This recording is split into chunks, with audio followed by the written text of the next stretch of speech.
This breaks the law. The timeline is a mess. This is not Tolkien. Gatekeep what you want. I'm just enjoying the show for what it is. If that makes me a lesser fan in your eyes, so be it. I'm done with explaining myself to people who don't like what I like. I'm okay with your point of view. Please respond in kind.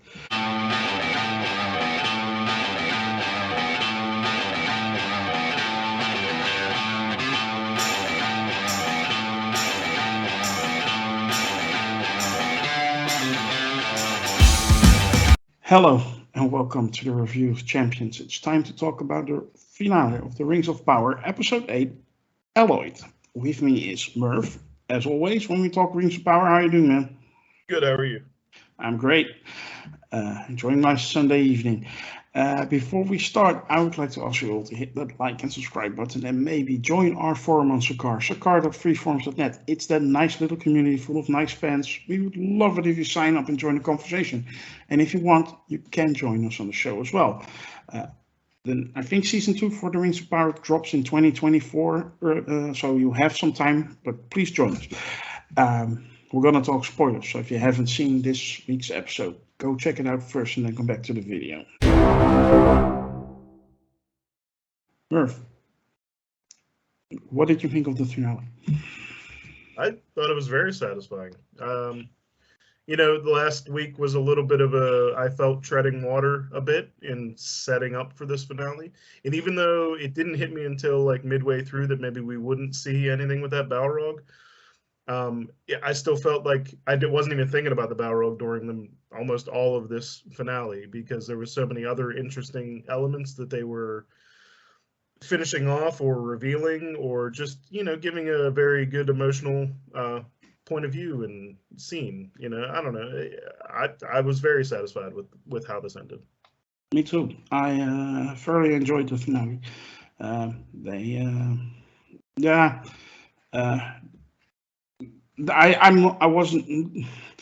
I was a big fan of episode 7, don't get me wrong. I liked it fine enough, but it was a little bit disappointing that after that big setup, that reveal of the creation of Mount Doom in episode 6, they just didn't really do anything with it. I expected it to be a bit of a catalyst working towards climax in the last episode, and it wasn't. Basically, the story continued. And yeah, that happened in the finale too, but there were some questions answered, some others raised, and yeah, let's talk about that. Of course, when the episode starts, you get those 3 alien priests. I don't know how to otherwise describe them, and they meet up with a stranger, and they call him Sauron. I don't know about you, but I immediately had the feeling, no, that's too easy. He's not Sauron. Yeah, I was at first believing that was the intention of the show, like that this was going to be canon, like that was actually going to be Sauron, for a brief moment. And at that brief moment, I was like, okay, well, I'm just going to see how this goes, even though this doesn't feel right because we've seen this stranger act and he doesn't act evil at all. So his base nature doesn't feel evil. It feels like, chaotic, sure, because he has these powers he can't control, but definitely. Yeah, he felt a bit like an infant Yes. who is not in control of his body and his mind yet completely. Right. Yeah, so whenever they said that, I was immediately like, okay, well, I'll see where this is going, and then immediately skeptical after that, like, well, wait a minute, that's just them thinking it's Sauron. That's not exactly the show telling me it's Sauron. So let's move on from here. And luckily, I didn't have to wait very long. No, I actually knew it when the moment Halbrand said to Celebrimbor, consider it a gift. That was the moment I knew. Yeah. Yep. And but how? Okay. In that elven city, Galadriel has a sudden twist in her thinking, which actually annoyed me a little bit because all of a sudden she got very suspicious of Halbrand. sending the elf out to investigate, and of course they find out that he is not the heir to the throne, the king of the Southlands. He has been lying. And did you notice that as well? That Galadriel all of a sudden had a turn in her mind, and Yes, but I will say I think it was foreshadowed a bit. I didn't go back and rewatch it, but I feel like in the first episode of this season, whenever she's up at the temple up in the like where it's real cold and they fight the frost troll or whatever, in that whenever she's finding clues about Sauron's whereabouts, he mentions things that Celebrimbor mentions in this episode after his talk with Halbrand. So that was her picking up on the I forget the words, but he says a lot of things that she remembered from up at that temple that were words of Sauron, and he mentions after he had talked to Halbrand about this. So that started her, detective process of something doesn't seem right here. Like this is what is going on. Like she recognized that language, whatever was said. It was something about a power over the flesh or something like that. Like there's definitely an obvious like cinematic cue that like she's now suspicious of Halbrand, and it was because of what Celebrimbor was saying, because those rang true to something Sauron had written down ever. So yeah, I think it was foreshadowed and paid off. But yeah, that's definitely their intentionally telling you that she's suspicious now. Yeah, to me it was a little bit fast how she went, but okay. Not maybe I'm too trusting. That could be. Then you get to that scene, and I thought that was the highlight of this episode, where she confronts Halbrand / Sauron about who he is, and I absolutely loved that scene with him going into her mind, basically speaking to her as her brother. Then they go back to the raft, and then you have that amazing flip scene when he actually, invites her to marry him, which I didn't see coming. What do you think of that sequence? I thought it was great. The second Halbrand gets found out, he doesn't hide it. He doesn't try to convince her he's otherwise. He just kind of owns it, and then basically tries to tempt her to his side of the fence. And I think I've seen a lot of conversation online already about this. I think people misunderstand like his intention here. He's trying to take his biggest opponent in this moment. Like he's the only one who knows, or she's the only one who knows who he is. She's obviously his biggest nemesis at the moment, on Middle Earth, probably the biggest obstacle he has to overcome, and he's trying to gain control of that. I don't like a lot of people are misreading it like there was some kind of like real romantic interest here. I think it was Sauron seeing a way to tempt her and manipulate her to get her under his control. Not necessarily like a full-blown romance, more like you're an obstacle to me, and I kind of want to make you my queen. Wouldn't that be great? Like he does this with like that's the whole point of the rings, right? Is he tempts all these different races with this like great idea, right? It's all a good idea until he puts his ring on, and then the world's his. That's kind of his whole thing. But I thought the cinematography when it spun and showed like the Lord of Darkness and the Lady of Light or whatever, I thought that was great. Just the whole conversation and dialogue and the emotional roller coaster that Galadriel went through during this whole sequence was really enjoyable. And then she comes out of it and almost stabs Elrond. So yeah, good all around. Talking about Elrond, he is also a little bit.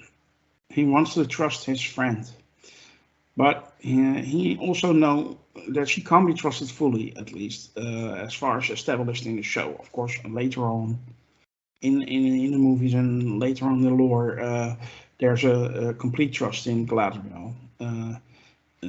She even refuses the ring of power when it was offered to her by Frodo. But Elrond is a little bit gullible in this case. Is that because he has feelings for Galadriel? I distinctly have the feeling there's more than friendship there. There could be. I mean, you spend a few centuries with someone, there's bound to be some chemistry. You know what I mean? Um, Yeah. yeah, I mean, there could be more there. I really liked their friendship over the course. Like, you know, it wasn't a heavily explored friendship, but I really liked their friendship in like the first episode or two, and then where it is here, it definitely feels like genuine. Like they're close among elves even. And I Hmm. don't know if, you know, it's hard for me to remember exactly like why they, you know, everything that was said between Elrond and Galadriel at the beginning of the series, you know, season one, whenever they before she got on the boat. You know, I don't remember all that conversation. It felt like it was very quick, you know, Hmm. so I don't know how much of it, because they reference a lot of it here, like I should have trusted you more and all that stuff, and it's like I honestly forgot most of what was said between them, you know, nine Hmm. episodes later or whatever. But I like their relationship, and if it gets explored, yeah, even if it's not canon, you know, I'm perfectly fine with that if they have a Hmm. thing.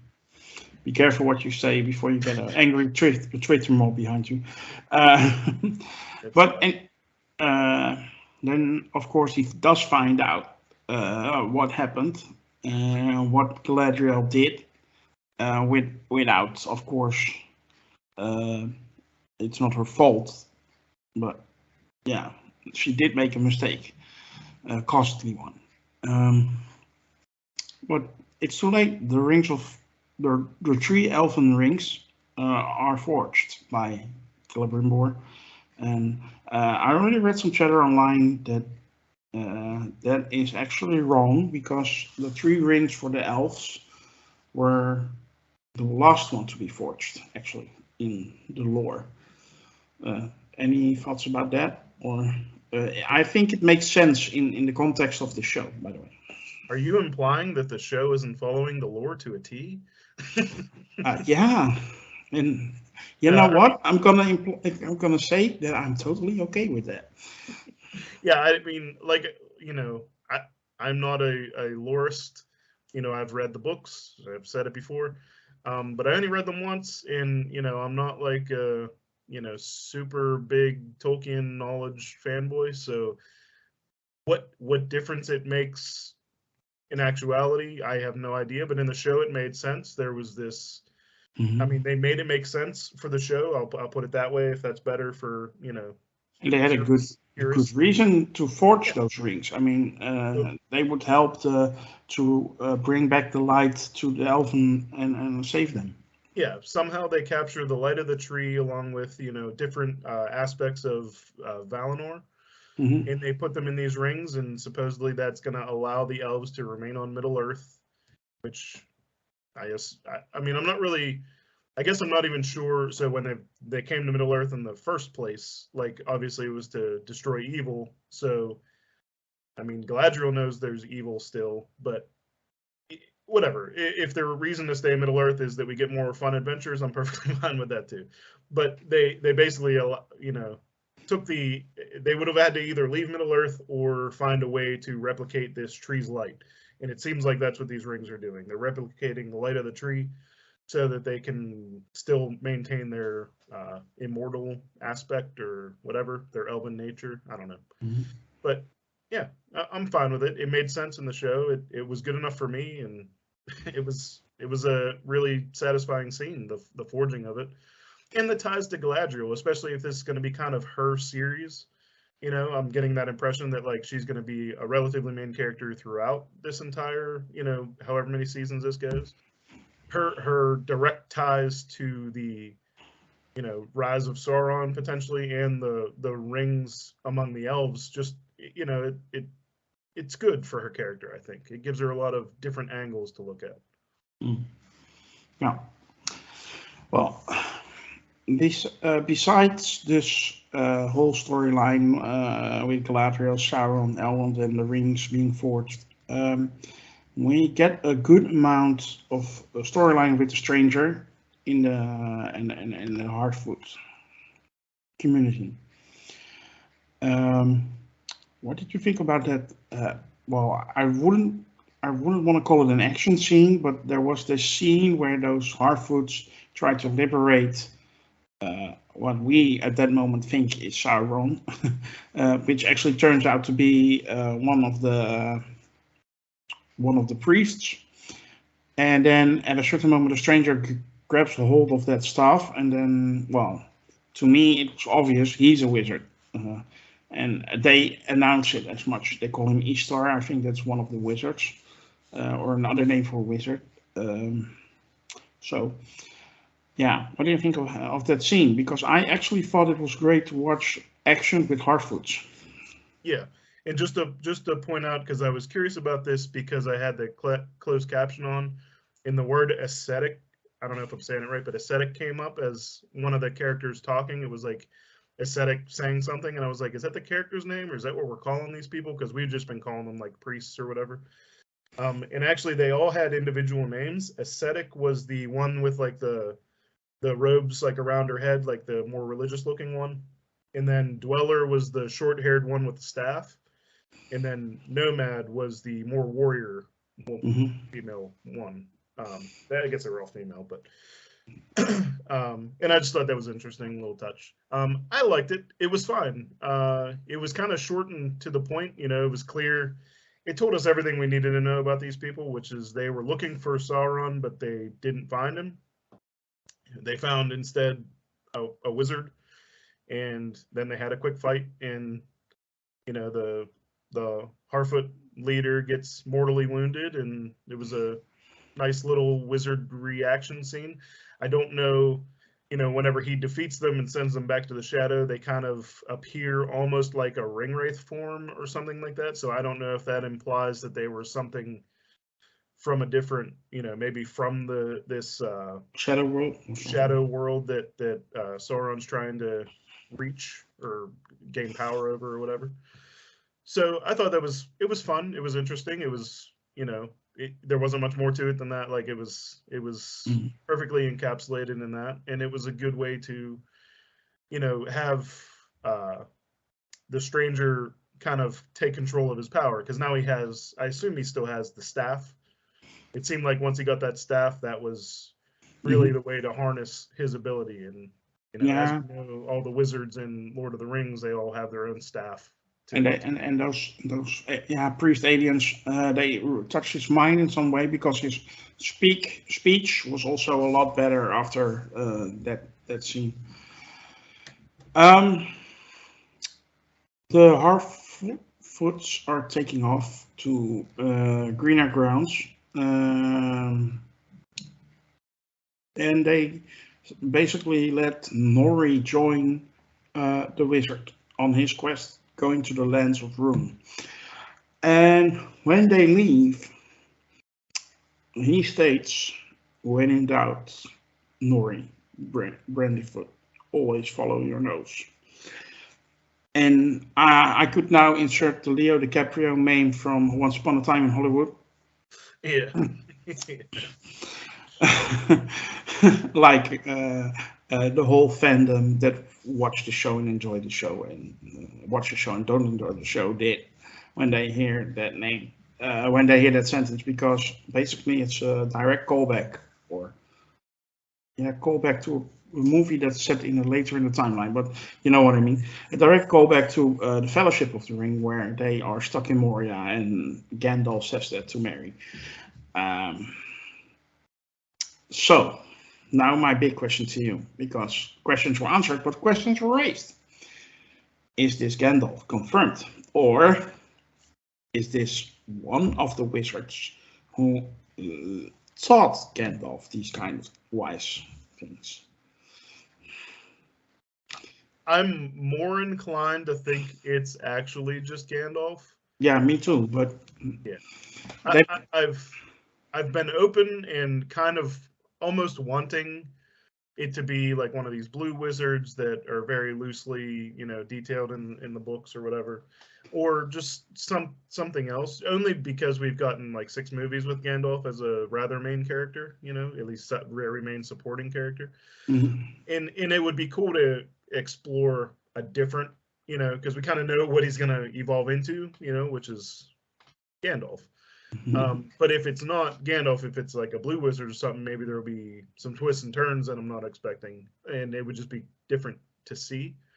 And they haven't like outright confirmed, but I mean, with that quote and with all the traits and with his obvious immediate, falling in with the Hobbit type characters, like it feels like it's geared straight towards Gandalf. So I can easily, you can easily write that assumption in there at the moment until they reveal something different, but they might never. Yeah, there's a theory that the first wizard to arrive on Middle Earth was Saruman. And he actually did spend some time in the East. Mm-hmm. So that's also clearly where they were heading. So there's a theory out there this is actually Saruman and not Gandalf. Also because Saruman is the other one in the two towers. You have the Tower of Barad-dûr, where Sauron rules, and you have the Tower of Orthanc in Isengard, where Saruman rules. And they refer to the stranger as the other. So there's a theory, and since they're going to the east, that it's actually Saruman and not Gandalf. Any thoughts on that? Yeah, it would be interesting to me. In like, when you think about it, we get the most exploration of Gandalf as a character, and not really, you just kind of know who he is, but like we get the most of that. We've gotten very little even in the movies of like Saruman, like especially pre-evil Saruman, which doesn't even exist in the movies. He's always been this evil version of himself. So we know for presumably years he was good. You know what I mean? So it would be interesting to see like that kind of turn, and maybe even like see him turn in the direction of his eventual evil turn, or any of the other ones, just because you don't know exactly where it's going to go. I'm on board whether it's the Gandalf we know and love, or whether it's Saruman, pre Two Towers or whatever. And then, or if it's just someone else, some other wizard. I think they're very clearly defining it as a wizard, but they haven't outright said which one it is yet. So there's still some mystery there. Yeah, I'm open to whatever they really want to do. The only one that would feel a little off is Radagast, just because he's such a at least the version in the Hobbit movies, like he's very quirky and eccentric, and I feel like we should have seen that already. But and he has a love for everything that crawls, and this wizard has been killing bugs left and right, so that wouldn't be right. So okay, now I think we unpacked the finale. Now we're gonna take a small time to look back on season 1 as a whole. I'm going to start. Sorry. Okay. Sometimes I take that privilege as a moderator. Overall, I think the show has had a very strong first season. We spoke about the visuals and the music and the costumes and the sets and the landscapes and everything. That was perfect, basically, for me at least. I like most of the characters that were in there. They had a great things to do. I am a little bit annoyed. Like in the finale, you get like the daughter of Elendil going up to the room to watch the Palantir, and they don't do anything with it. Odd. They leave Durin behind with his wife, seeing his succession stripped away from him by his dad. Nothing. They put those rings there on the table. Nothing. You see Sauron descending into Mordor. Nothing. I understand it's like little cliffhangers for the future for season 2, but I do wish they didn't leave so much hanging, if you know what I mean. Usually TV seasons end with one major cliffhanger and the rest is has come to a satisfying conclusion, and now there's a lot of plot lines which still need to move forward. And since it's gonna be 1.5 years before the next season drops, uh, yeah, that's a long time to keep things hanging, if you know what I mean. So overall, I thought the season was very strong. I do think they should think a little bit more about, yeah, conventional TV tropes in the way I want to mention it. So that now it's a little bit too open for me, if you know what I mean. Yeah. What do you think about season 1 of The Rings of Power? Yeah, overall, I really enjoyed it. I definitely can see those issues, like things just being kind of too open. And I wonder if, I have never confirmed this for myself, but I heard that there's like 5 seasons greenlit or something. So they at the very least know there's going to be more seasons, and I wonder if that allowed them the feeling that they could leave a lot of things just kind of, this is where we're going in season 2. This is where this story is going to go in season 2. Not really wrapping up all the stories so much as like they're done for now, but like obviously there's going to be way more to them, in kind of loosely hoping that you'll be satisfied with their mild conclusion for the moment, which for the most part I was. The only one like I misread, like I said, was the Doran Balrog story. I thought when they revealed that they were going to touch on it.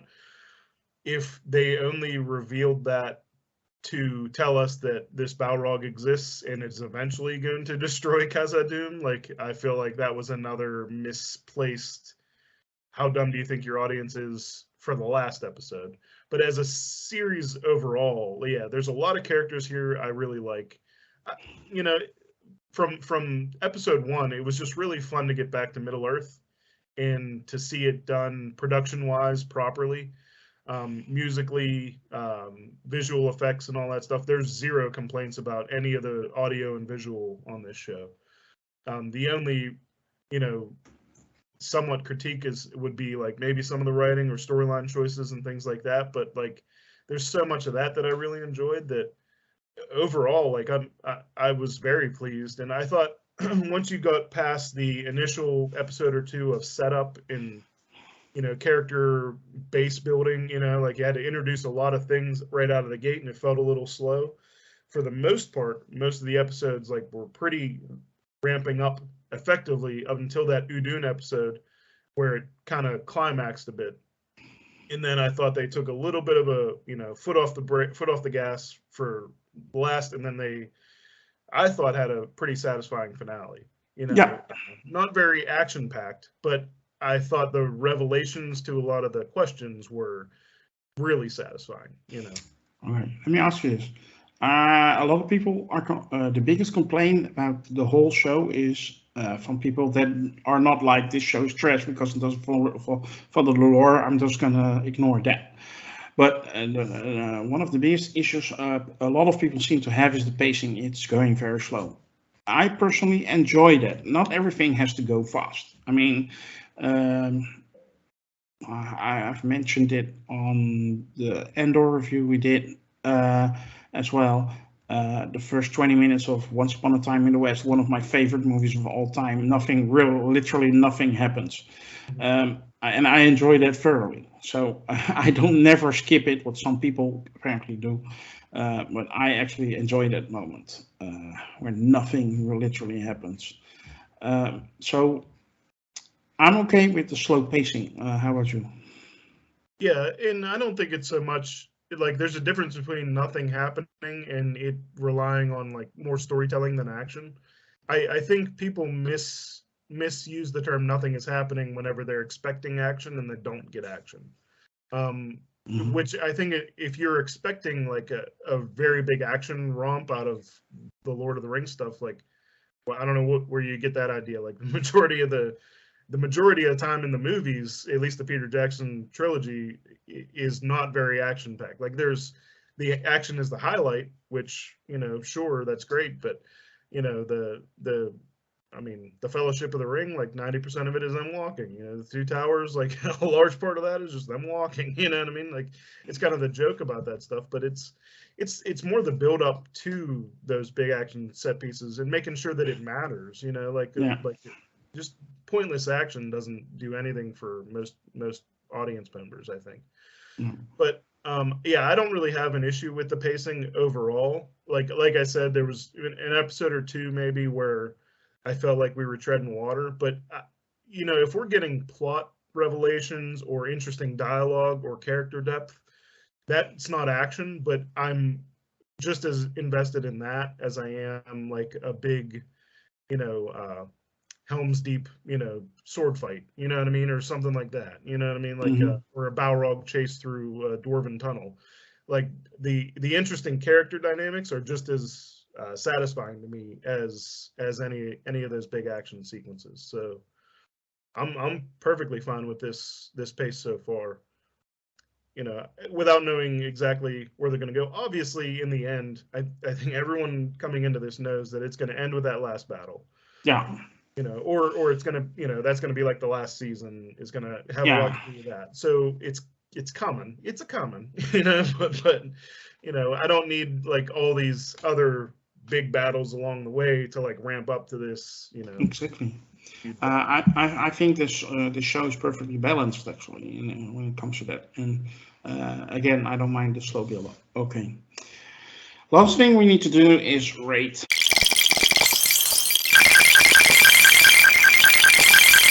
We're gonna rate the finale and then the first season. I let you start first. What is your number for the finale? The finale I will give a 9 out of 10. It was it was probably really close to a 10 out of 10. I just want to point out like the Harfoot goodbye sequence was, I watched it twice and it was far more emotional than I expected it to be. Like just Nori saying goodbye to her dad and her mom and then Poppy. You know, Probably. just that was very satisfying to me. And like I guess if you're some of the people who didn't like the Harfoots, maybe that wouldn't land, but that landed. You know, I almost had tears. So that worked for me. So this episode combined that with the Sauron reveal, which I thought was great. Yeah, 9 out of 10 for this finale. Okay. And about for season one as a whole, what would you rate the first season? Season one as a whole, I'll go 8.5 because I'm stuck between an 8 and a 9 out of 10. There was obviously, you know, 2 or 3 episodes that were almost perfect television for me, but then there was 2 or 3 that were a little meandering. So 8.5 out of 10, very good television, very satisfied. I'm gonna give the finale a 9 out of 10 as well. Just that they leave too much plot lines open going into season 2 is taking that 1 point away. If it was just one plot line, I would have definitely given it a 10.